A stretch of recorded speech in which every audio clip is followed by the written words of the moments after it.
Helsinki.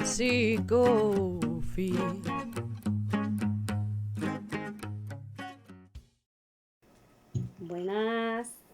Buenas. Buenas. Chin, Chin. Chin. ¿Qué tal? ¿Todo bien? Bien. Bien. ¿Qué tal vosotras?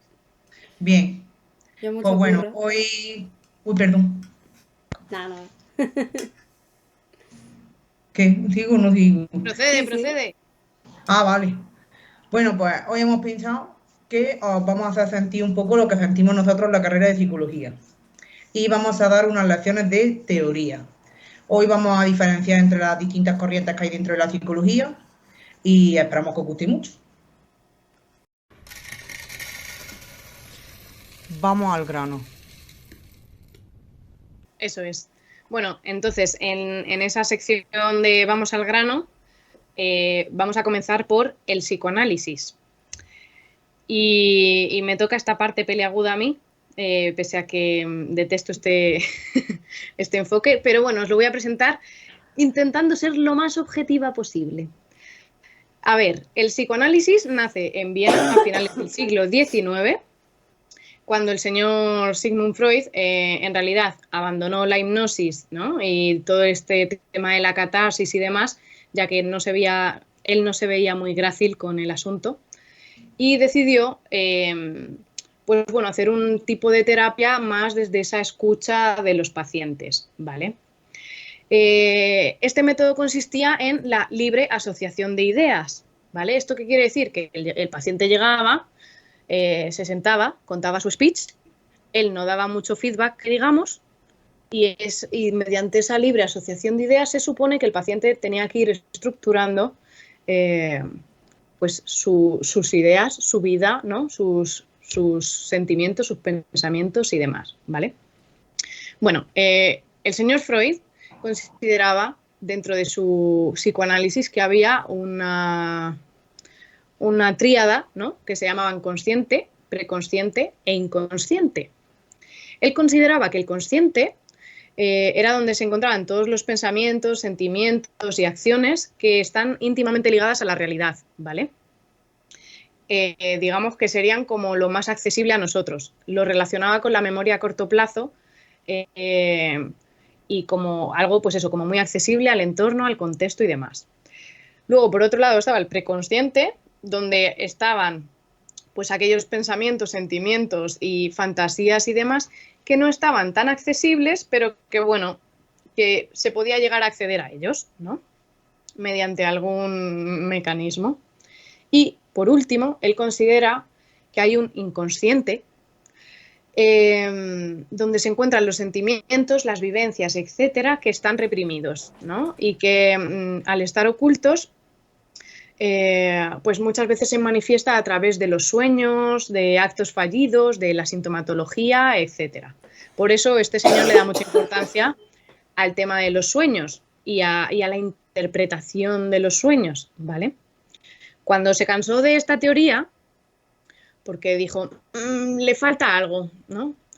Dentro de que era un poco esencialista, un poco bastante, pero bueno, con esto del inconsciente y demás, que no sabemos todavía lo que es, no sabemos si existe, si acaso es Dios, pero bueno, el caso, que cuando se cansó de esto, lo complejizó aún más con eso del ello, el yo y el super yo, ¿no? Y entendía que el ello era como aquella parte, ¿no?, de las pulsiones que iba como muy, muy ligada a las cosas como muy básicas, ¿no? A las tripas, a las apetencias más básicas y primitivas, ¿no?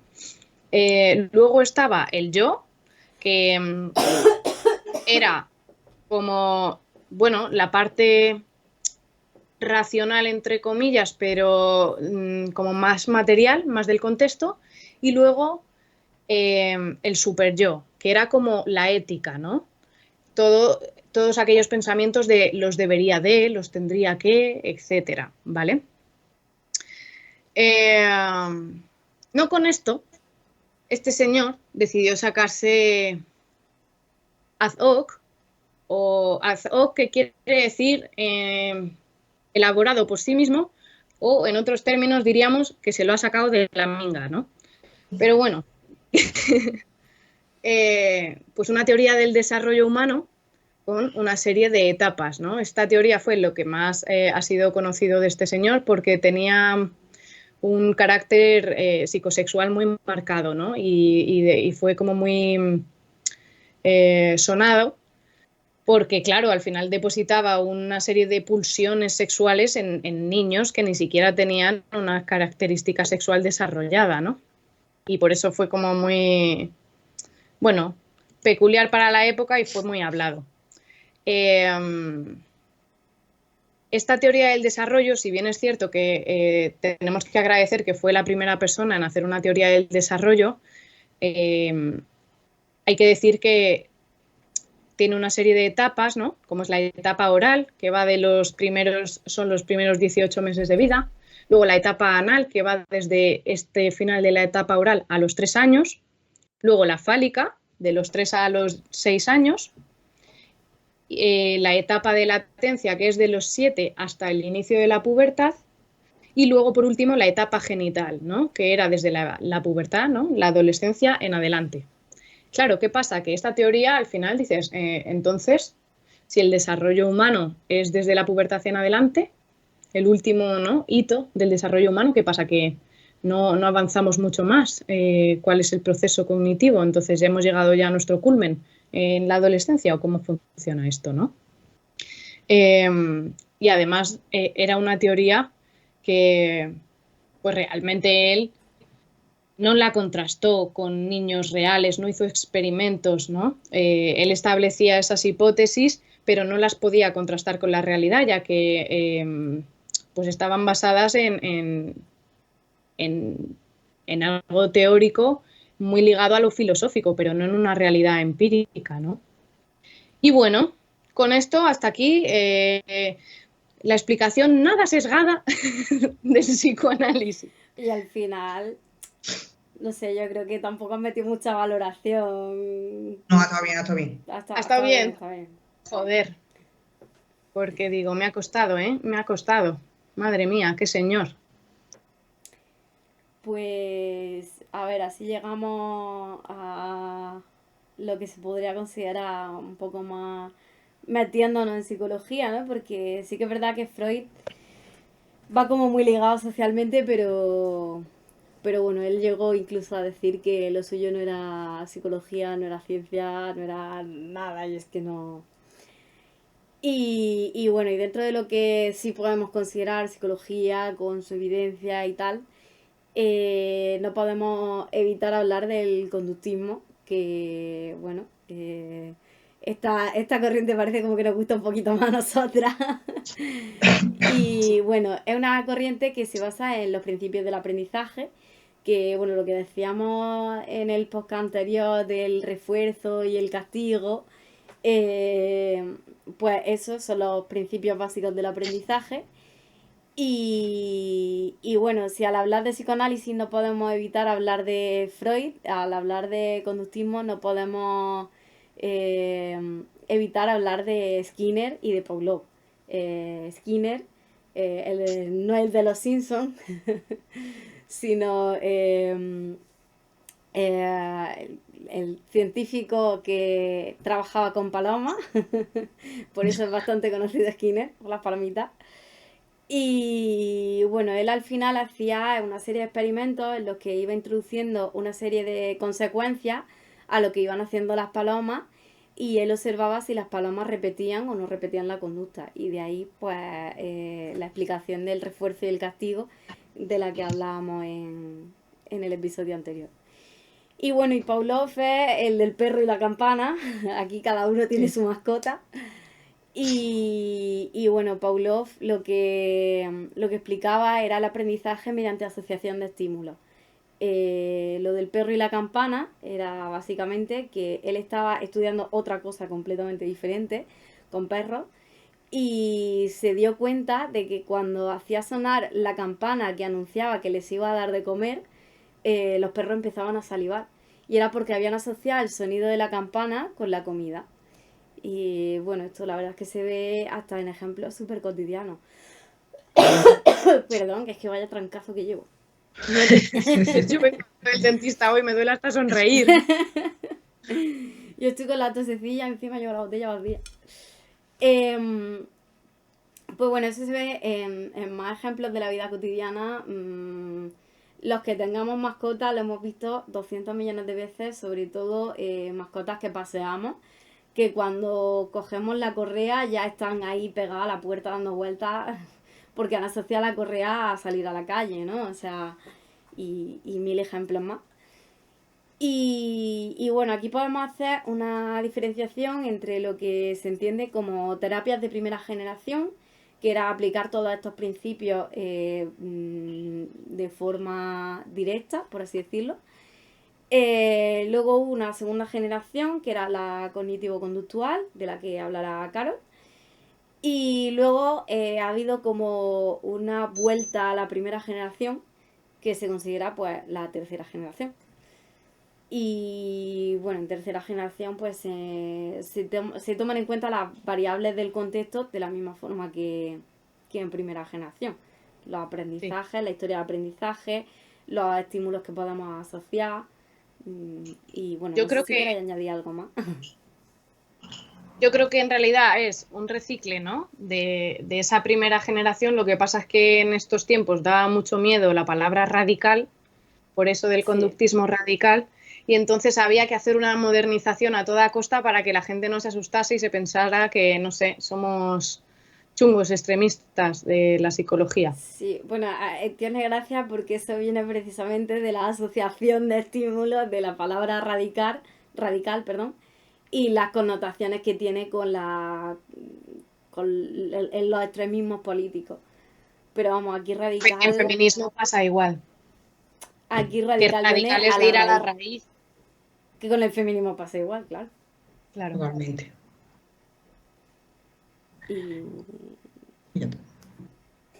Y ya, ¿no? sí, es que es curioso porque, por ejemplo, el psicoanálisis es muy complejo de explicar, mucha terminología, muchas cosas, y luego no se basa mucho en evidencia.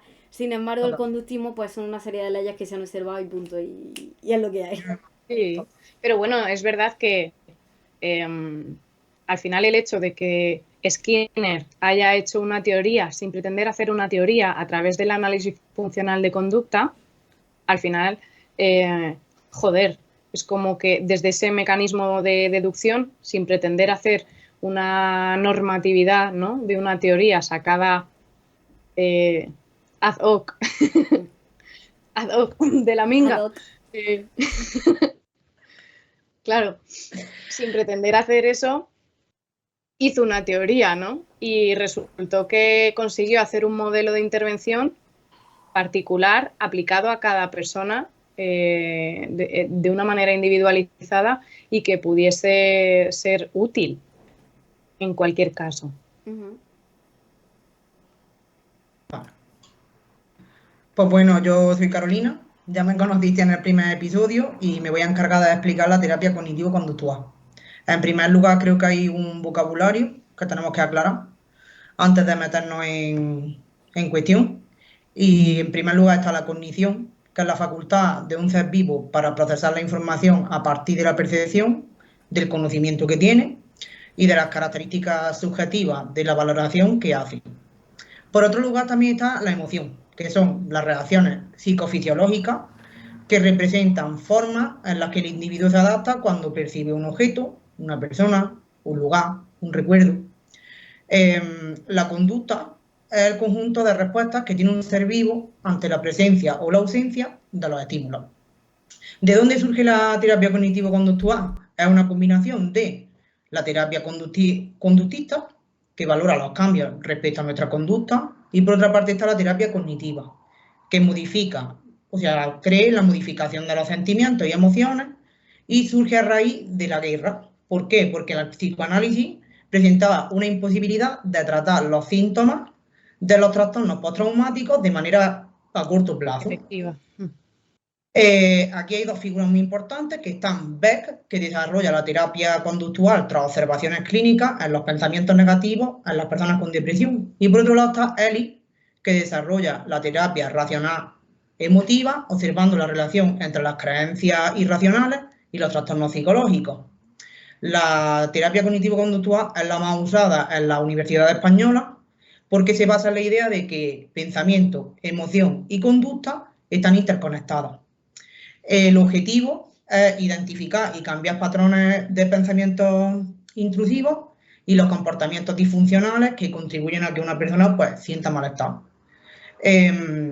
Hay varios enfoques dentro de la terapia cognitivo-conductual, como por ejemplo está el cognitivo, conductual, dialéctico, racional y eso. Y aunque hay varios enfoques, pues siguen la misma estructura en cuanto a evaluación y en cuanto a intervención.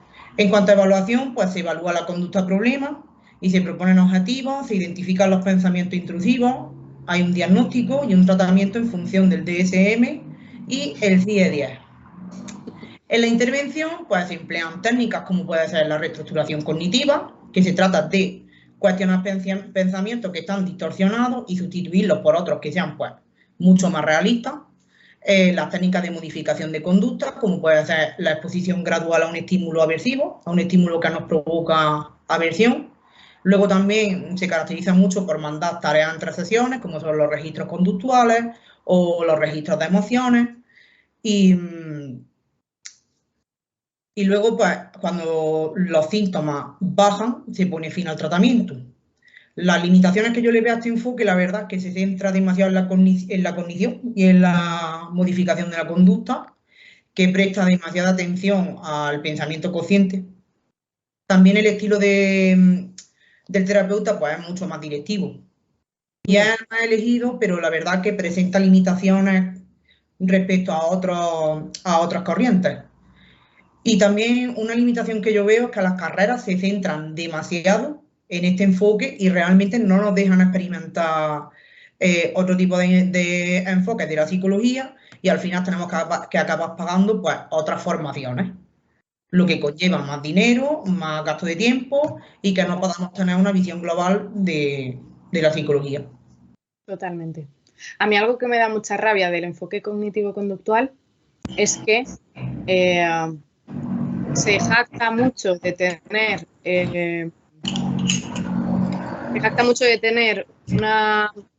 como un éxito, ¿no? Empírico, ¿no? De tener como muchos estudios de efectividad, cuando realmente la problemática de este enfoque es ¿a qué atribuimos su éxito? ¿A la parte cognitiva o a la parte conductual? Porque si sabemos que la parte conductual funciona y es eficaz, de un enfoque que es mixto y se está sirviendo de herramientas conductuales, tú realmente no puedes saber a qué se debe tu éxito, ¿no? Total. Entonces, que también puede estar muchas veces sesgado por esa parte. Y es verdad. Rosa, ¿tú quieres decir algo? No, es que como estaba tosiendo me he silenciado el micrófono. No, la verdad es que bastante bien explicado. Me ha gustado lo de explicar los términos al principio.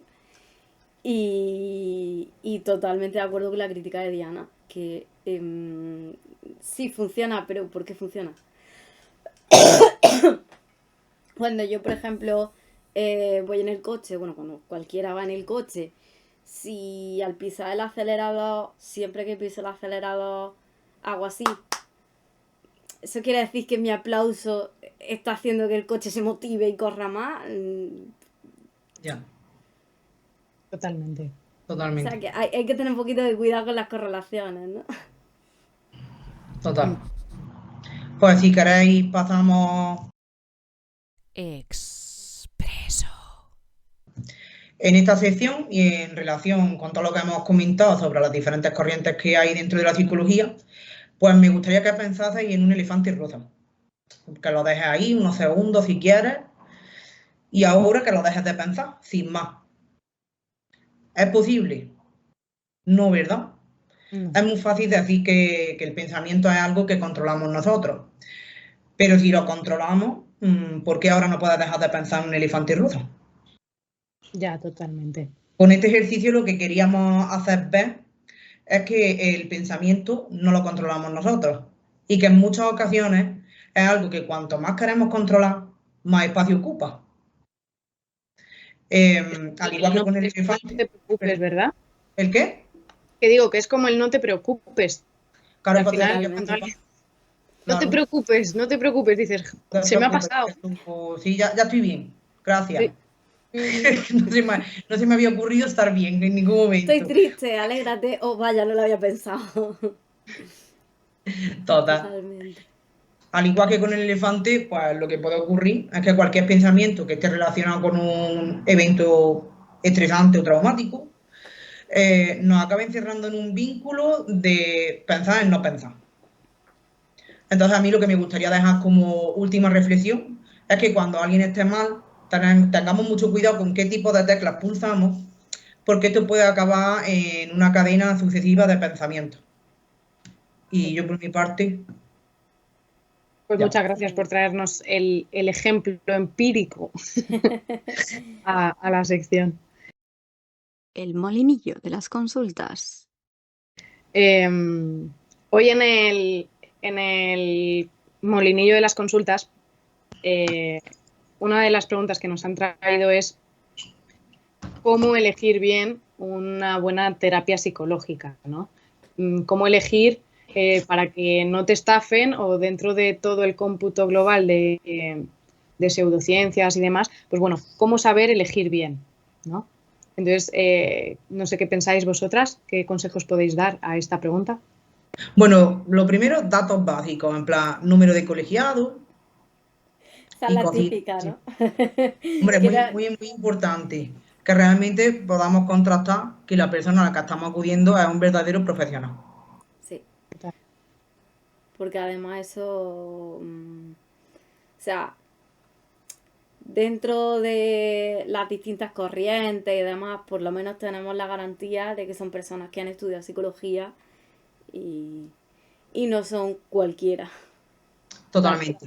Un truco con eso es cuando en la consulta, en vez de poner psicólogo, ¿no? O los que ejercemos de psicólogo general sanitario, pone otro tipo de nomenclatura, como pueda ser terapeuta, consultor, ¿no? Todo eso vemos que realmente no están siendo psicólogos, sino que son otras Coaching, personas, coach, que son otras personas que vienen de otras profesiones, pero que realmente no ejercen la psicología, ¿no? Sí. total. Oye, algunas pues pueden tener su efecto de consuelo para desahogarte y puede ser útil también, que es como lo de a veces lo que necesitamos no es ir a terapia, sino echar precisamente un café con unas amigas, ¿no? Para Totalmente. desahogarnos. Pero, sin embargo, si lo que necesitamos es ir a terapia, em, pues una green flag, ahora que están tan de moda las red flags y las green flags, una green Sí. flag es que tenga el número de colegiado o que en vez de terapeuta ponga psicólogo o psicólogo general sanitario. También yo creo que es importante el hecho de que tenga una página web, pero no una página web porque sí, ¿no? En plan, que realmente se especifique qué tipo de formación tiene. Total. Y qué enfoque practica también, ¿no? Sí, muy importante.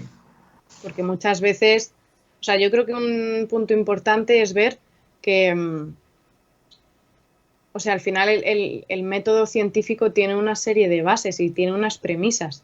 Trata de ser objetivo dentro de que asume que la objetividad es muy difícil de adquirir, ¿no? Porque al final en el campo de la psicología también es bastante complejo. No es como en la física que dices todas las aguas del mundo podemos estimar que hierven a 100 grados. Igual en Groenlandia no lo sabemos. Pero bueno, el caso que en psicología no podemos establecer esto tan fervientemente, ¿no? Entonces, pero sí aproximarnos lo máximo posible a esa búsqueda de esa metodología científica, ¿no?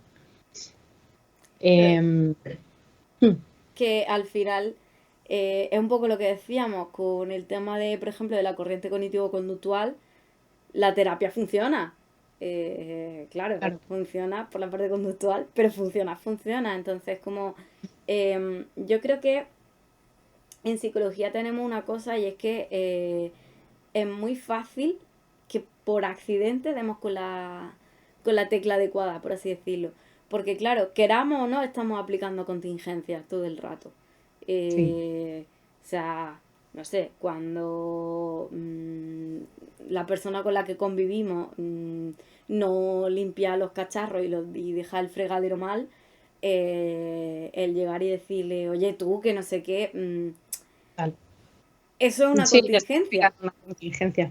O sea, quieras o no, te estés dando cuenta o no, estás aplicando una contingencia. Entonces, muchas veces puede que estemos aplicando la contingencia correcta sin darnos cuenta. Claro. Entonces, Sí. por ahí yo Yo, creo que pueden funcionar a veces terapias o pseudoterapias que no cuenten con evidencia, pero que pueden funcionar, entre comillas, por accidente. ya, totalmente de acuerdo. Yo creo que un punto clave también es ver eso, alejarse un poco de los esencialismos, ¿no? Veíamos antes que el psicoanálisis tiene con esto del inconsciente, la psique, el alma, llámalo patata, eh, al final es un esencialismo, porque realmente es una característica que no es demostrable. ¿Dónde está ubicada la psique? ¿En qué región cerebral? ¿Dónde está? ¿No? Que me lo expliquen, ¿no? Entonces, como con eso también, con la parte de la terapia cognitivo-conductual también, entender que hay un pensamiento, ¿cómo lo llama? Pensamiento, ¿El qué?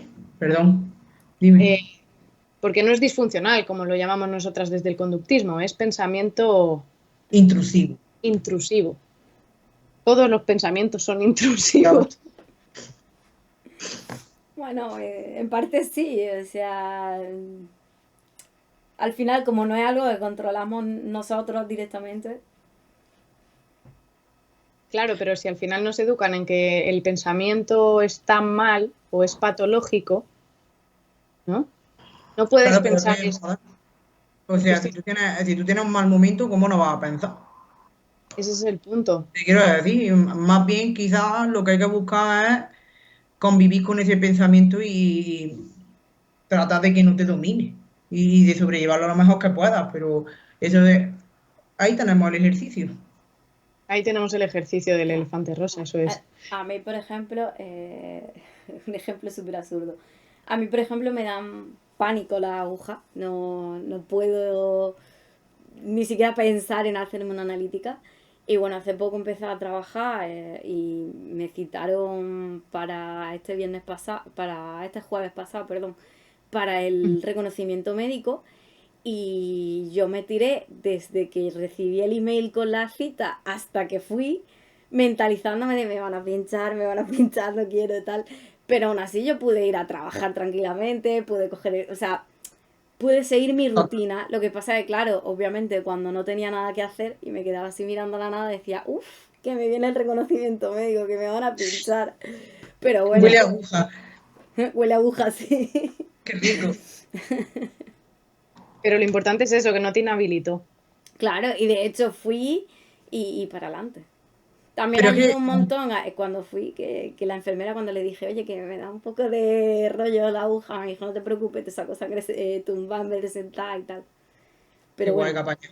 Ya ves. mm, ¿Qué vas a decir, Carol? Iba a decir que el hecho de que tú tengas un acontecimiento estresante o que te perturbe un poco en un momento determinado, tampoco implica que tú vayas a dejar de ser una persona funcional. Vale, puede que haya una parcelilla ahí, tío, que la estás dedicando, ¿no? A pensar en eso, como Rosy a la aguja, a la Sí. analítica, no sé, cualquier tipo de problema. Pero claro, puede haber un equilibrio ahí, ¿sabes? No, el pensamiento no te tiene que dominar tampoco. Sí, es verdad, lo que yo claro, al final yo creo que lo equilibrado es que tú te des un tiempo para darte cuenta de lo que estás sintiendo y por qué, y de ahí también va a venir la normalización. ujú. Totalmente. Y eso poco a poco va a hacer que tú no pienses tanto en eso. A mí hoy me ha pasado un ejemplo sobre eso. Porque, bueno, sabéis que yo he tenido durante mucho tiempo miedo escénico, ¿no? A hablar en público y tal. Sí. Me acordaba de una. Lógicamente. Y luego lo hacía súper bien, ¿eh? Pero bueno, eso está ahí. Claro, a raíz de exponerme a trabajar en terapia grupal es algo que ya pues al final acabas asumiendo y demás. El año pasado, por ejemplo, también di una ponencia en UNAD, en la Unidad de Atención a las Adicciones, como que me he ido exponiendo poco a poco, ¿no? Y hoy justo estábamos en unas jornadas de FERMAT, que intervienen con familiares de personas con adicciones, y en el turno de palabra, claro, yo hasta solo desde el turno de palabra ya habitualmente es patatita, que me muero, venga, empiezo a tal, tengo que pensar muy bien qué voy a decir, cómo lo voy a decir, de qué manera, ¿no? Y sin embargo hoy he intervenido, he hecho una intervención sin más, he hecho un comentario sobre una cuestión y luego me he dado cuenta de que era la primera vez que no me había puesto a ese nivel de nervios de pensar en toda mi sintomatología, que probablemente la haya tenido, porque lógicamente al final eso a mí me activa, ¿no? Y me dispara, pero que no había sido consciente de esa sintomatología previa. Totalmente, es que luego realmente, tío, de muchos avances te das cuenta a posteriori. Total. Por ejemplo, a mí me pasa con el podcast. Yo el primer día lo pasé súper fatal. En plan, yo hasta que no llevaba como 20 minutos hablando aquí, yo por dentro, tú me puedes ver aquí muy entera, muy bien y todo lo que tú quieras, pero yo por dentro estaba como un flan. Porque a mí la verdad que tengo un poco trauma con todo lo que implica algo académico. Y yo esto, por mucho que sea un café con amigas, para mí Sí. es algo académico porque tiene que ver con cómo quiero vivir. Entonces ya es como que se me mete la presión, se me mete la presión y ya acabo fatal. Hoy estoy un poco mejor y iremos informando. Y Esperemos seguiremos que contando. cuando tengamos 100 episodios, pues ya. El próximo día, ataque de ansiedad directo. No. Bueno, yo también, Que, con respecto a lo que estamos hablando, yo también, bueno, fuera de que te vayan a tangar o no te vayan a tangar, que eso ya no hay, bueno, podemos controlarlo con algunos tips de lo que estamos dando, pero igualmente pues es un fenómeno que no podamos controlar. ya, y es que puedes encontrarte con un psicólogo de mierda. Totalmente. Y entonces yo, dentro de, bueno, ya metiéndonos como en el escenario más idílico, ¿no? De que vamos a encontrar nuestro psicólogo, que es realmente psicólogo clínico, todo está bien, todo está correcto. Yo creo que también es muy importante de cara a elegir psicólogo, primero que nos demos cuenta de si nos sentimos mejor con una figura masculina o femenina, Sí, porque eso también va a influir mucho. Entonces depende de, bueno, de los procesos por los que hayas pasado tú o simplemente de que te hace sentir más cómodo. Yo creo que eso es una cosa que hay que tenerla clara desde que empiezas a buscar. totalmente, ¿eh? Y Claro. el tipo de vínculo, y el tipo de vínculo también. ¿Y qué te transmite esa persona en el momento en el que recibe tu llamada, en el momento que te da la cita, que te comenta, lo que a ti te transmite su página web? Es algo como muy místico, ¿no? En plan, lo que me transmita, pero muchas veces funciona. Sí, o probar 2 sesiones, ¿no? Decir, venga, me voy a exponer a tener 1 o 2 sesiones, ver cómo me siento, si me Claro. siento escuchada, si no me siento escuchada, si veo que hay un horizonte de acción, si veo que es común a la línea que yo puedo intervenirme, ¿no? O Claro. es absolutamente dispara a mis valores y estoy viendo que esto casi se convierte en una religión. No sé, o sea que al final es ir viéndote tú también y ir pues saboreando si compartes o no ese vínculo terapéutico, porque también es nuestra misión como psicólogas trabajar ese vínculo. Claro, o Y sea, también yo creo que, uy, perdón, no, iba a decir algo. que yo creo que tenemos que hacer caso a nuestra intuición. O sea, como tú decías antes, que puede sonar algo místico y tal, pero más que místico es que le hagamos caso a nuestra intuición. Si no nos sentimos a gusto con la persona con la que al final nos tenemos que abrir, No te ahí no es. Si Claro. crees que tu psicólogo te va a juzgar o lo que sea y empiezas a tener miedo a contarle ciertas cosas, no va a poder trabajar bien. O sea, y muchas veces no es problema de que sea buen o mal psicólogo o ese No, profesional. es como las relaciones de amigos o las relaciones de pareja. Hay cosas que se dan, hay cosas que no se dan. Claro. En unos vínculos se da esa energía y esa perfección y esa comprensión y ese vínculo, y en otros pues no está. Y bueno, y recordar un poquito que también es parte de los derechos como usuario sea sistema de salud mental público, sea privado, sea lo que sea. Si vas a sesión y no te sientes bien por lo que sea o crees que no conectas, apaga y vámonos. Ya está. Arreando, que es gerundio. Y preguntarle también directamente si está la corriente que sigue, etcétera, que muchas veces parece como que, sí, vale, obviamente le puedo preguntar qué corriente sigue, pero si no entendemos muy bien y le preguntamos y nos dice, ah, pues yo sigo esta corriente, yo qué sé, el psicoanálisis, el cognitivo conductual, no sé qué, y no terminamos de entender, tenemos derecho a preguntarle y que nos explique y que nos comente por qué funcionan esos principios que él aplica y cómo los aplica. Y si en esa explicación vemos algo raro, a salir corriendo. O Total. sea, bueno, no corriendo de portazo, ¿no? Pero quiero decir que ahí no es, vaya. Y yo diría que como una doble verificación, que no te quedas nada más con lo que te diga el psicólogo, con lo que veas en la página web. Si tú por lo que sea no tienes un conocimiento como tal para poder diferenciar entre una corriente y otra, busca en internet, tío. Ujú. Busca en internet. Infórmate, empápate y di, vale, yo como persona me considero de tal forma, creo que con este enfoque me voy a sentir más cómoda y voy a poder trabajar mejor.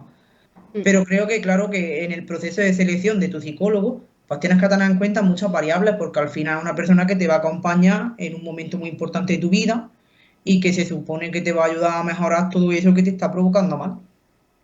Totalmente.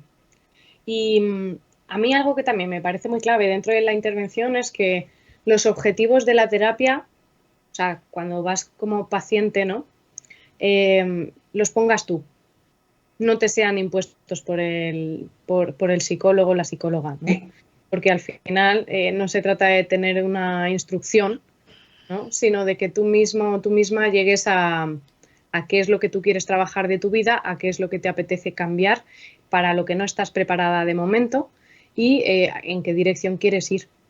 Si al final te encuentras con una persona absolutamente directiva, te vas a sentir en un momento dado juzgada a lo largo de la intervención y va a ser una intervención negligente. total. Y además siempre tienes derecho a revisar los objetivos terapéuticos, porque durante el proceso, según se van tratando Pueden unos temas cambiar. u No otros, hemos hablado, pero bueno, de los enfoques rollo humanistas, tal, que eso sí que está más relacionado con la filosofía, pero bueno. Se han quedado un poco atrás.